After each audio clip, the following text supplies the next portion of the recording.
തൊഴിലുറപ്പ് പദ്ധതി ഭേദഗതിക്കെതിരായ ജന്തർ മന്ദറിലെ സമരത്തിന് ഡൽഹി പോലീസ് അനുമതി നിഷേധിച്ചു. സാമ്പത്തിക ശാസ്ത്രജ്ഞനായ ജീൻ റീഡ് ഉൾപ്പെടെയുള്ളവരെ പങ്കെടുപ്പിച്ചുള്ള സമരത്തിനാണ് അനുമതി നിഷേധിച്ചത്. ഭേദഗതി ബില്ലിലൂടെ തൊഴിലുറപ്പ് പദ്ധതിയെ കേന്ദ്ര സർക്കാർ കൊല ചെയ്തതായി ജോൺ ബ്രിട്ടാസ് MP പ്രതികരിച്ചു. ബില്ലിനെതിരെ തൃണമൂൽ കോൺഗ്രസ് MPമാർ പാർലമെന്റിൽ ധർണ നടത്തി. ഡൽഹിയിലെ വായുമലിനീകരണവുമായി ബന്ധപ്പെട്ട ചർച്ച പാർലമെന്റിൽ നടന്നില്ല. ഇന്ത്യയുടെ ചരിത്രത്തിൽ ഇതുപോലുള്ളൊരു നിയമനിർമ്മാണം നടന്നിട്ടില്ല. ഇത്രയും വ്യാപകമായ പ്രത്യാഘാതമുള്ള ഒരു ബില്ല് തിരക്ക് പിടിച്ച് അർദ്ധരാത്രിയിൽ പാസാക്കുക എന്നത് വലിയൊരു കളങ്കമായി ഭവിച്ചിരിക്കുകയാണ്. സംസ്ഥാനങ്ങളുടെ ചുമലിൽ 40% അധിക ഭാരം. അതിനർത്ഥം 50,000 കോടി രൂപയുടെ ഇമ്പാക്റ്റാണ് സംസ്ഥാനങ്ങൾക്കുണ്ടാകാൻ പോകുന്നത്. കേരളത്തിന് മാത്രം 2,000 കോടി രൂപ. ഒന്ന് ചിന്തിച്ചു നോക്കുക. ഈ ഒരു തൊഴിലുറപ്പ് പദ്ധതിയെ ഇല്ലായ്മ ചെയ്യാൻ വേണ്ടിയുള്ള ഗൂഢാലോചനയുടെ ഭാഗമായിട്ടാണ് ഈ ഒരു ബില്ല് കൊണ്ടുവന്നത്. ഡി ധനസുമോദുണ്ട് വിവരങ്ങൾ നൽകാൻ. സുമോദ്, ജന്തർ മന്ദറിൽ അനുമതി നിഷേധിച്ചിരിക്കുന്നു, പാർലമെന്റിൽ ബില്ല് പാസ്സാവുകയും ചെയ്തിരിക്കുന്നു. ശശി തരൂർ പോലും എതിർക്കുന്ന ഒരു ബില്ലാണ് ഇതെന്ന് ഓർക്കണം. അതായത് അത്രത്തോളം പ്രതിഷേധം നിലനിന്ന ശേഷമാണ് ഈ ബില്ല് പാസ്സാക്കിയെടുക്കുന്നത്.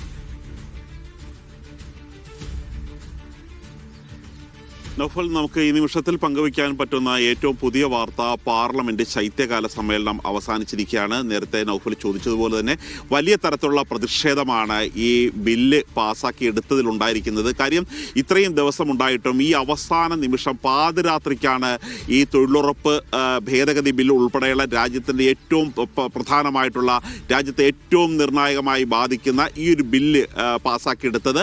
പക്ഷേ അതുകൊണ്ടൊന്നും ഈ അവസാനിക്കുന്നില്ല. പാർലമെന്റിൽ അംഗബലം കൊണ്ട് നിങ്ങൾ വിജയിച്ചേക്കാം, പക്ഷേ തെരുവിലേക്ക് ഇനി പ്രതിപക്ഷം ഇറങ്ങാൻ പോവുകയാണ് എന്നുള്ളൊരു കാര്യമാണ് പറഞ്ഞിരിക്കുന്നത്.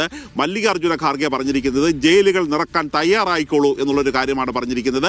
പക്ഷേ ഇവിടെ ഇപ്പോൾ സാമ്പത്തിക ശാസ്ത്രജ്ഞന്മാർ അടക്കമുള്ളവരെ പങ്കെടുപ്പിച്ചുകൊണ്ടാണ് ഇടതുപക്ഷം ഒരു സമരം ആസൂത്രണം ചെയ്തിരിക്കുന്നത്. ഈ തൊഴിലുറപ്പ് നിയമത്തിൻ്റെ കരട് തയ്യാറാക്കിയ ജോൺ ഡ്രീസ എന്ന സാമ്പത്തിക ശാസ്ത്രജ്ഞനെ ഉൾപ്പെടെയുള്ളവരെ പങ്കെടുപ്പിച്ചുകൊണ്ടാണ് സമരത്തിന് വേണ്ടി ആഹ്വാനം നടത്തിയിരുന്നത്. ഇതിനു വേണ്ടിയാണ് അനുമതി ചോദിച്ച് ഡൽഹി പോലീസിന് കത്ത് നൽകിയിരുന്നത്. ഈ ഡൽഹിയിൽ സമരം നടത്തുന്നത് ജന്തർ മന്ദർ എന്ന് പറയുന്ന ആ റോഡിലാണ്, ആ പ്രദേശത്താണ്. അവിടെ 144 എല്ലാ ദിവസവും 24 മണിക്കൂറും 365 ദിവസവും പ്രഖ്യാപിച്ചിരിക്കുന്ന സ്ഥലമാണ് പാർലമെന്റിന്റെ അടുത്ത പ്രദേശമായതിനാൽ. പക്ഷെ അതുകൊണ്ട് തന്നെയാണ് ഡൽഹി പോലീസിൽ നിന്നും ഇത്തരത്തിലുള്ള സമരത്തിനുള്ള ഒരു അനുമതി തേടിയത്. വളരെ സമാധാനപരമായിട്ടുള്ള ഒരു സമരം, പ്രതിഷേധിക്കാനുള്ള ഒരു അവസരമാണ് ഇപ്പോൾ സർക്കാർ ഇല്ലാതാക്കിയിരിക്കുന്നത്.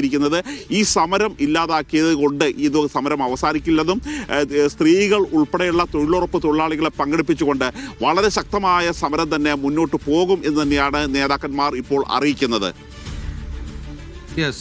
ധനസുമോദാണ് വിവരങ്ങൾ നൽകിയത്. പാർലമെന്റ് ശൈത്യകാല സമ്മേളനം അവസാനിച്ചിരിക്കുന്നു.